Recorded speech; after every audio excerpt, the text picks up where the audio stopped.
Agora sim, tô sabendo no ar. Vou fazer a chamada, hein? Bahia, presente. Sergipe, presente. Rio Grande do Norte, presente. Nordeste, presente. Todo mundo ligado na tomada do conhecimento. É isso aí, gente. Olhe bem, papo de hoje, Revolução Francesa. À los enfants de la patrie, les jours de gloire e para falar sobre isso, o professor César, que como todo grande mestre da Bahia, entendeu?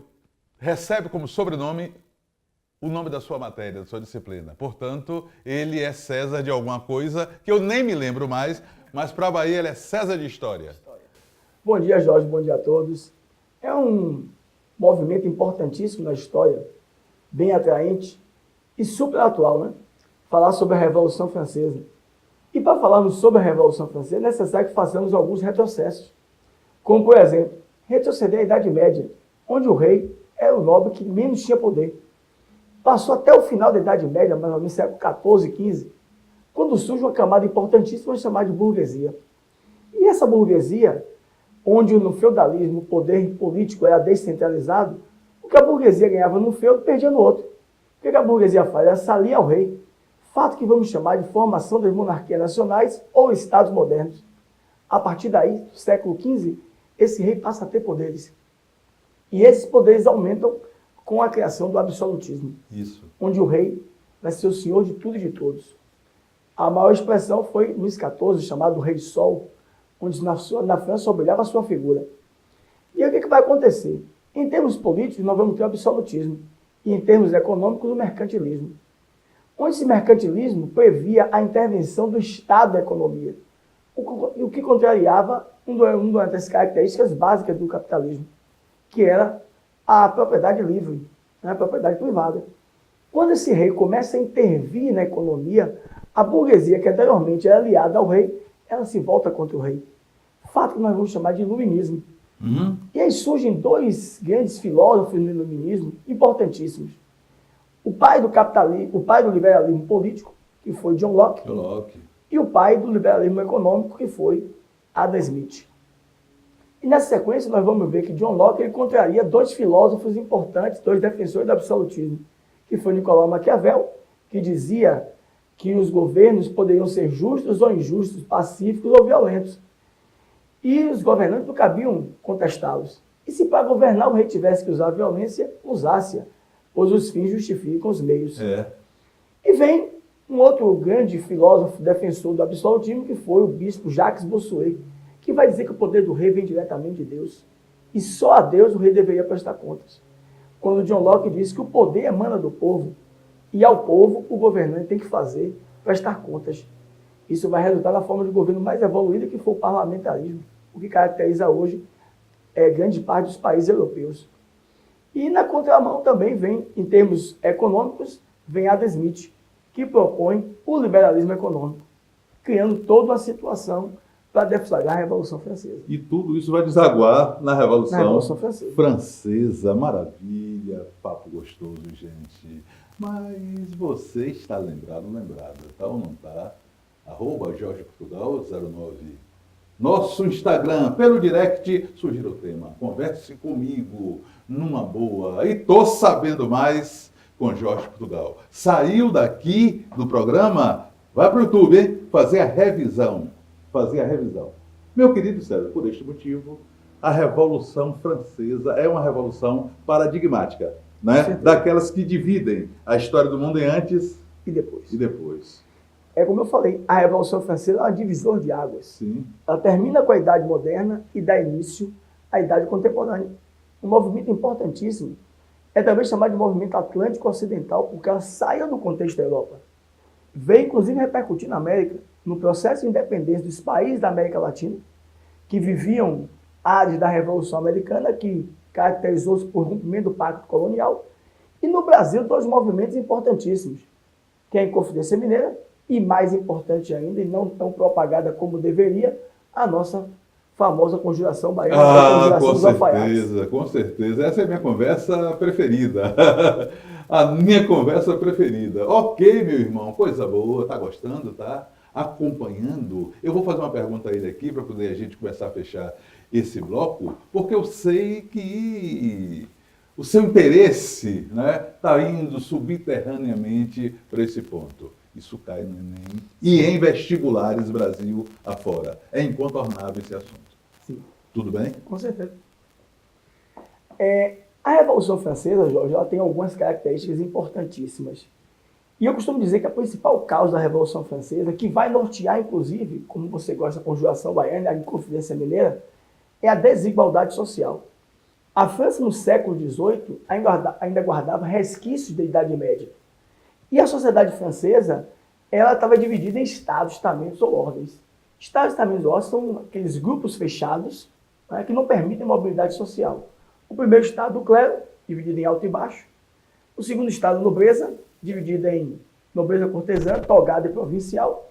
E a burguesia, dividida em alta, média e baixa. E a baixa que é importante. Congele. Que você vai descongelar daqui a pouco. Porque chegou o momento de a gente chamar o primeiro quadro. Tá ligado? Tá ligada? É isso mesmo? Ouvindo, prestar atenção no que está acontecendo? Então, sabe. Se tá na mídia, tá na prova.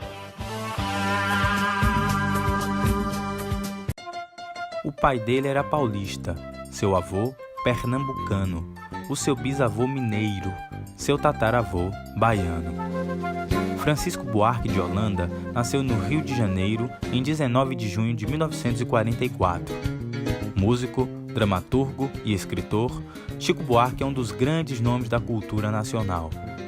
Em reconhecimento à obra literária de Chico Buarque, ele ganhou o 31º Prêmio Camões, o mais importante da língua portuguesa. Autor de 5 peças de teatro e 5 romances, sendo Budapeste e Leite Derramado vencedores do Jabuti, a principal premiação da literatura brasileira, Chico Buarque, no entanto, tornou-se nacional e internacionalmente conhecido por sua produção musical, registrada em quase 50 discos.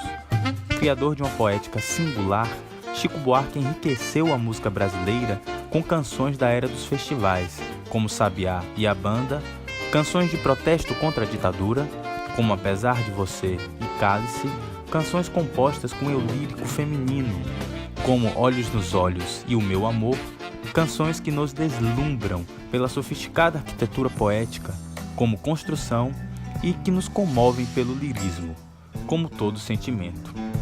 Amor daquela vez como se fosse a última. Os parceiros musicais mais frequentes de Chico são Francis Haim e Edu Lobo, mas ele também compôs com Tom Jobim, Vinícius de Moraes, Milton Nascimento e Caetano Veloso. Quanto aos seus intérpretes, as músicas de Chico foram gravadas por cantoras como Elis Regina e Maria Bethânia. A obra de Chico Buarque constitui uma das representações artísticas mais privilegiadas para conhecermos o Brasil em sua diversidade, em virtude de sua beleza e poder de revelação. A canção Sinhá, por exemplo, pode ser ouvida como um conto musicado sobre a história da miscigenação no país. Assim como Assentamento, é um belíssimo retrato do Brasil sertanejo e das agruras por que passam os retirantes nordestinos, que saem de sua terra em busca de uma vida melhor nas metrópoles do país, expulsos de casa pela seca e pela perversidade política. A sensibilidade social de Chico com a realidade do povo brasileiro provavelmente é uma herança do seu pai, o eminente historiador Sérgio Buarque.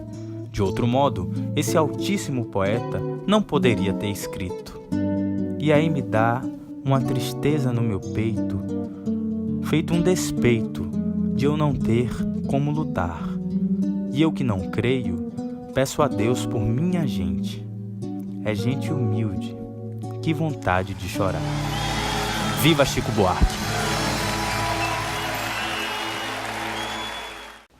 Ah, gente, coisa maravilhosa! Que tá na mídia, tá na prova. Ele que é, sem dúvida alguma, um dos nossos maiores poetas contemporâneos. Eu estou falando é do mundo, viu? Não é só do Brasil, não. Por isso ele merece o título de São Chico Buarque de Holanda. É isso mesmo. Primeiro bloco foi embora e você não sentiu, porque quando a conversa é boa, o tempo voa e a gente vai daqui a pouco continuar essa conversa. Mas eu só saio daqui com o canto de Vanessa Borges. Ela é forte, guerreira que lutou por nós. Hoje brilha a estrela da andar, eu sou sua voz.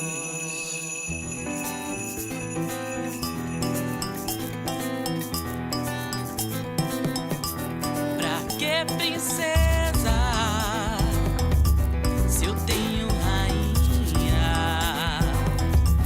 Tanta nobreza, mas eu sou da magia.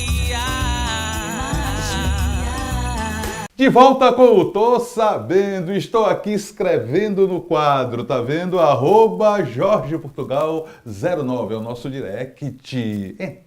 Entre. Diga assim, Jorge, eu quero ver agora um programa sobre o tema tal, que eu satisfaço a sua vontade. Onde quer que você esteja.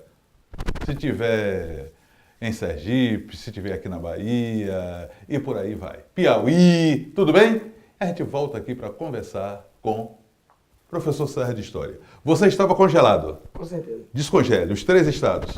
Então, como nós estávamos falando no bloco passado, os 3 estados. Primeiro, o clero, dividido em alto e baixo. O segundo estado, a nobreza, cortesã, togada e provincial. E o terceiro estado, a burguesia, dividida em alta, média e baixa.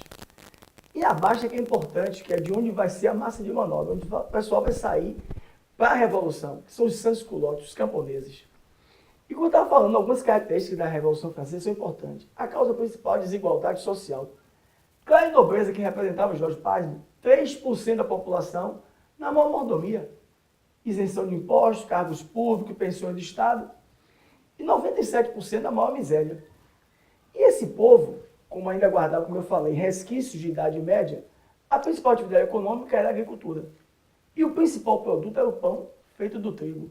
O governo subsidiava o trigo.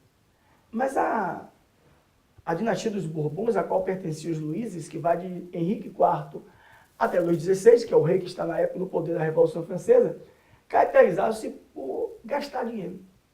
Uma sociedade, uma corte frívola, imoral, gastadora, Perdulária. Eita. E o povo só pagando impostos. Impostos. Chega uma época que viu uma crise na produção de trigo. A produção baixa e o governo tira um subsídio para piorar a situação. O que é que acontece? Esse povo vai para a porta do Palácio Versalhes pedir providências ao rei. E o rei Luís XVI, num ato extremamente despótico, manda que a sua esposa, Maria Antonieta, dê a resposta. E ela, num ato mais despótico, ela diz ao povo que não tem pão como a brioche. Brioche é um pouco recheio, sofisticado. O povo não tinha condição de comprar um pão francês, nosso famoso pão cacetinho, pão de sal. Como é que vai comprar um pão mais caro? Isso leva ao povo ao processo revolucionário, que tem início no dia 14 de julho de 1789, com a tomada da Bastilha. O que era a Bastilha? Era o símbolo máximo do poder absoluto, é uma prisão onde estavam encarcerados os inimigos do governo.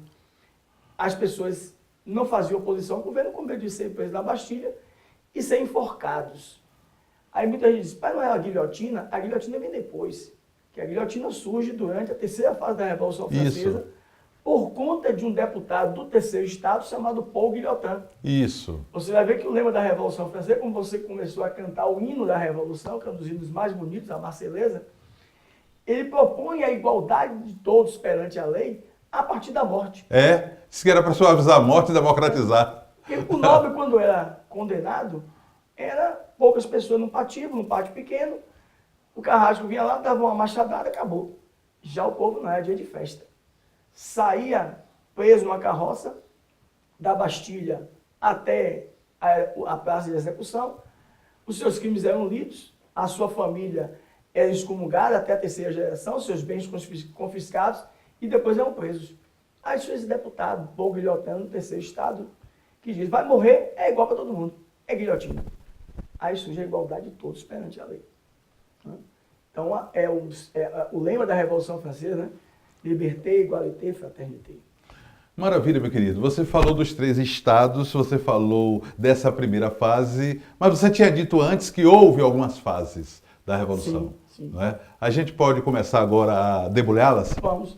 A primeira fase chamamos de Revolução Aristocrática, que para tentar resolver os problemas da França, porque a França tinha jeito. Sim. É como nós vivemos no nosso país hoje.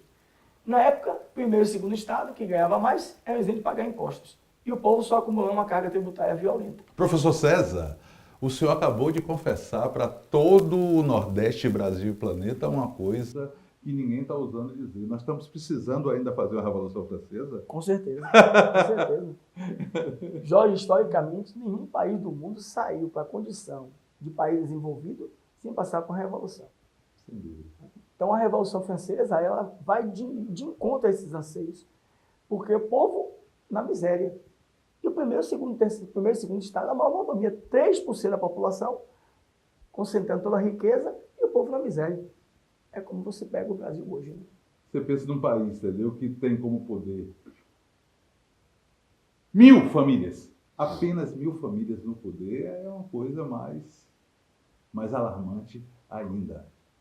Então foi esse caldo que provocou essa revolta sem tamanho. Com certeza, com certeza. O povo passando fome e a corte frívola, despótica, só bailes, festas, gastar dinheiro. E quando não tinha dinheiro para pagar as suas dívidas, aumentava o imposto. E o povo chegou a um ponto de asfixia, não tem mais condições de pagar nada. Só restou uma saída, a revolução. Congele. Olha bem, gente, eu vou chamar agora um outro quadro que você vai adorar, você vai amar, eu tenho certeza, tá? Até porque você que já fez a universidade vai se lembrar e você que ainda vai fazer, vai entender e vai ser exemplado no bom sentido. Como foi seu vestibular? Olá, eu sou a Major Denise Santiago, comandante da Ronda Maria da Penha da Polícia Militar da Bahia. Eu estou aqui para relembrar como foi o meu primeiro vestibular. Eu fiz meu primeiro vestibular no início da década de 90. Naquela época nós nos preparávamos como cursinho, que hoje já é uma estrutura consolidada, mas naquela época era uma sensação do momento. Eu tive o privilégio de ter um grupo de professores maravilhosos, como Evandro em literatura e em português e redação ele, Jorge Portugal, que muito me ensinaram e solidificaram meus saberes. Naquele momento, naquele primeiro vestibular, eu fui selecionada na Universidade Federal da Bahia, no curso de Sociologia, e ao mesmo tempo, através do vestibular da UNEB, na primeira turma de mulheres que entrou no oficialato da Polícia Militar da Bahia. Eu agradeço muito, mas muito, a todos os mestres que me conduziram até aqui. Hoje estou major da Polícia Militar, mas durante todo esse percurso a gente tem sim que relembrar esses momentos, esses pontos. O meu primeiro vestibular foi sofrido, foi com dedicação, foi com empenho, foi com consolidação de desejos, vontades e projetos. E eu devo muito disso ao senhor, professor. Obrigada por fazer eu lembrar desse momento tão lindo na minha existência. Oh, que coisa maravilhosa, que exemplo, hein, gente? Puxa vida, eu adoro, amo ver essas pessoas vitoriosas, que saíram de onde saíram e chegaram onde estão. Foi embora o segundo bloco. Claro que você não sentiu. Sempre assim. Tá bem? Vamos para o terceiro.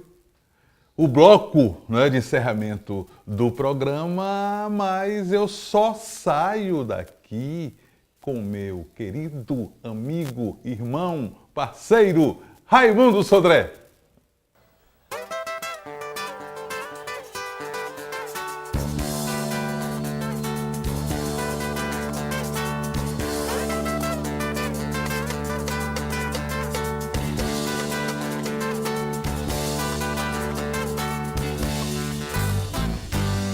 Da gente é dor de menino acanhado, menino desejo pisado, faltou muita pena que salta aos olhos quando um gemido assombrado, mal assombrado, é dor de nem poder chorar. A dor da gente é dor de menino. E volta com o Tô Sabendo, Revolução Francesa na veia, gente. Professor César de História mandando ver e mandando muito bem. Mas você vai mandar muito bem, sabe como? Pelo @JorgePortugal09. Jorge, é o seguinte, meu rei, eu quero ver esse assunto na pauta e no ar. E assim será, sem dúvida alguma. Joia? Amigo César. Que é a chamada Revolução Burguesa, que começa com a tomada da Bastilha no dia 14 de julho de 1789. E aí vamos passar por um fato importantíssimo.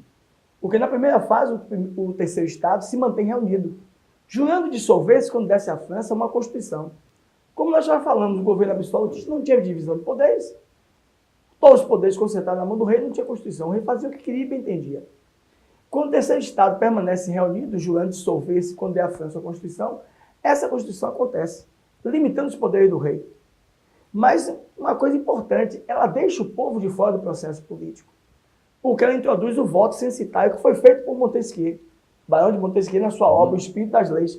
Voto censitário é um voto com base na renda. O povo não tinha renda. Então continuou concentrado tudo na mão da elite, dos 3% da população. Só que esse povo vai para a luta. Como você colocou, muito bem colocado na abertura com o hino da Revolução Francesa, esse povo vai para a luta, forma o seu exército revolucionário, surgem os grandes líderes da Revolução Francesa, como Danton, Marat, Robespierre, e tomam o poder da mão do rei.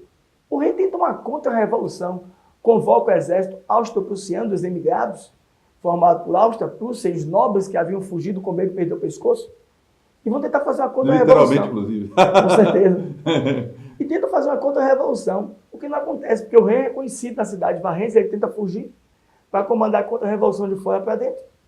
Ele é reconhecido, olha a ironia do destino, povo para dentro.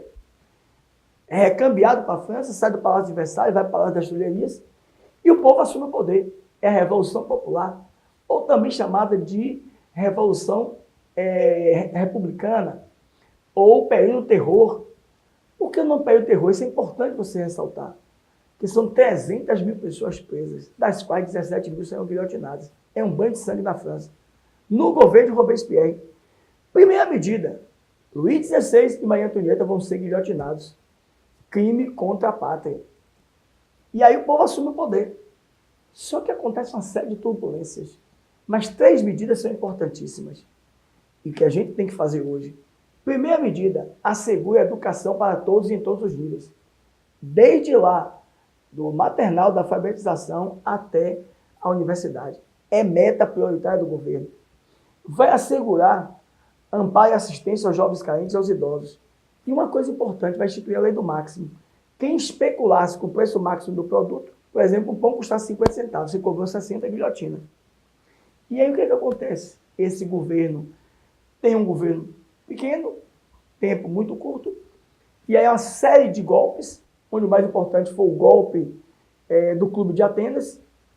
Quem sufoca? Napoleão Bonaparte.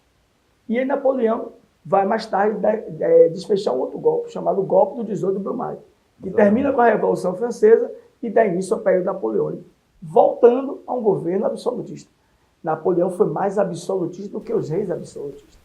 O absolutismo na França ele só termina mesmo em 1871, quando a Alemanha se unifica, na chamada Guerra Franco-Prussiana. Na época, o rei da França, o imperador, era Napoleão III, sobrinho de Napoleão Bonaparte. E aí a França perde a guerra para a Alemanha se unifica, toma da França as regiões de Alsácia e Lorena, ricas em carvão, mineral e ferro, e aí a França volta a ser um governo republicano. Passando ainda por fases anteriores, governos socialistas que não deram certo, governos absolutistas, até terminar esse absolutismo com o Napoleão III. Professor César, o senhor é um milagreiro. Isso é que eu chamo de milagre de síntese, gente. Isso é tecnologia da explicação, gente. Quando eu dizia isso, as pessoas não sabiam o que era. Vocês sabem agora. Isso só se encontra nos cursos preparatórios para vestibulares. Vou chamar aqui agora aquele quadro que você está esperando, esfregando as mãos. Olha para onde ele, no caso eu, para onde ele foi. Recebendo Jorge.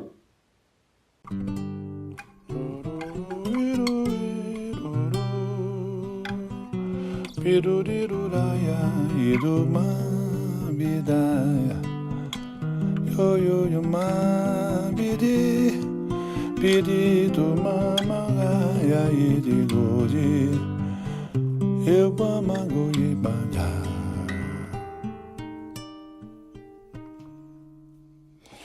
histórias que não contam mais. Quando o barco perde a praia, quando tudo diz adeus, o céu diz... Pois é, e aqui a gente vai bater aquele papo alentado com a professora Simone Tosta sobre esta maravilha. Me conte uma coisa, há quanto tempo essa experiência aqui? Bom, a Clínica Escola da Unirv já tem desde 2012.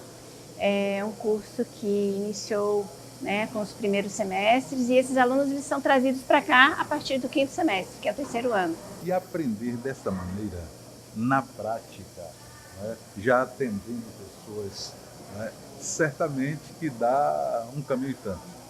Na verdade, essas habilidades e competências que são inerentes à odontologia, elas são adquiridas ao longo do curso.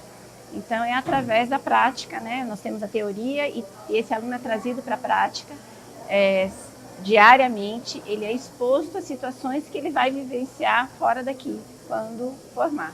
Simone, esse atendimento é inteiramente gratuito? Sim. A Unirv ela tem como missão a prestação de serviço à população. Então, é totalmente gratuito. Olha que bela notícia. Nós estamos agora conversando com todo o Nordeste. Então você que está no Piauí, você que está em Sergipe, você que está no Rio Grande do Norte também, entendeu? Pode se habilitar. Pode ou não pode? Pode. A marcação ela é presencial ou pelo telefone e nós funcionamos de segunda a sábado. Todas as clínicas funcionam de manhã e de tarde. Coisa boa, coisa boa, coisa boa.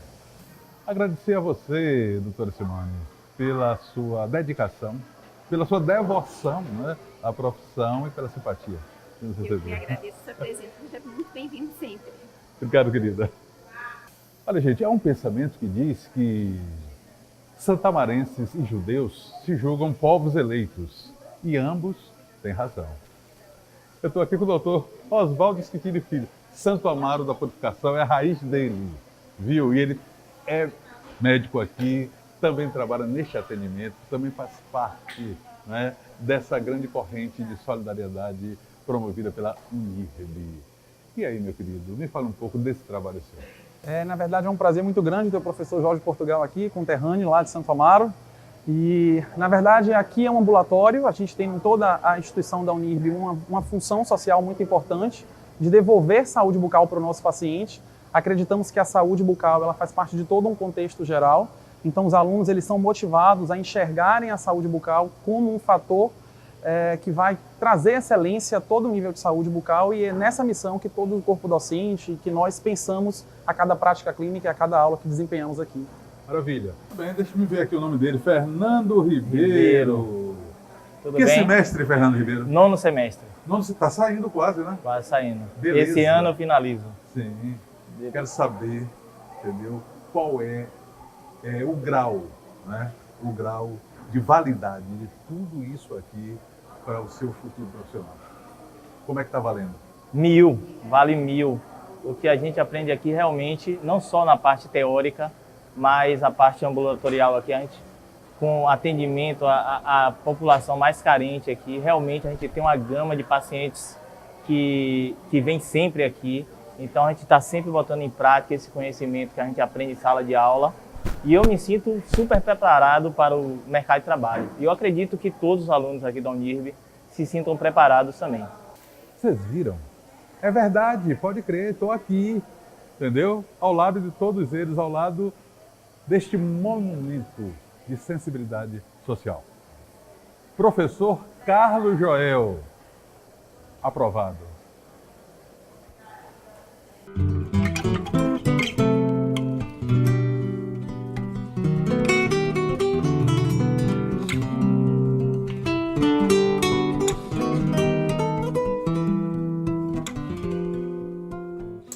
Pois é, olha que exemplo, gente. Olha o que um centro de diversão, uma universidade pode fazer, não é? Pela comunidade, pelos seus concidadãos, enfim, é muito mais do que a vertente ensino. É muito mais. É isso aí que você acabou de ver. Ó, parabéns, parabéns, parabéns. Sucesso, muito obrigado, meu irmão. Disponha, Jorge. Valeu mesmo. Dos alunos. Chamando você, vem de novo? Com certeza. Estou à sua disposição. A hora que você quiser, é só marcar. Coisa boa. E aí, gente, que tal? De 0 a 10, 1000. Né? Não tem outra nota de forma nenhuma. E a mim só resta desejar a você. Amém. Aleluia. Salam aleikum. Axé. Namastê. Pai, afasta de mim esse cálice. Pai, afasta de mim esse cálice. Pai, afasta de mim esse cálice. Divino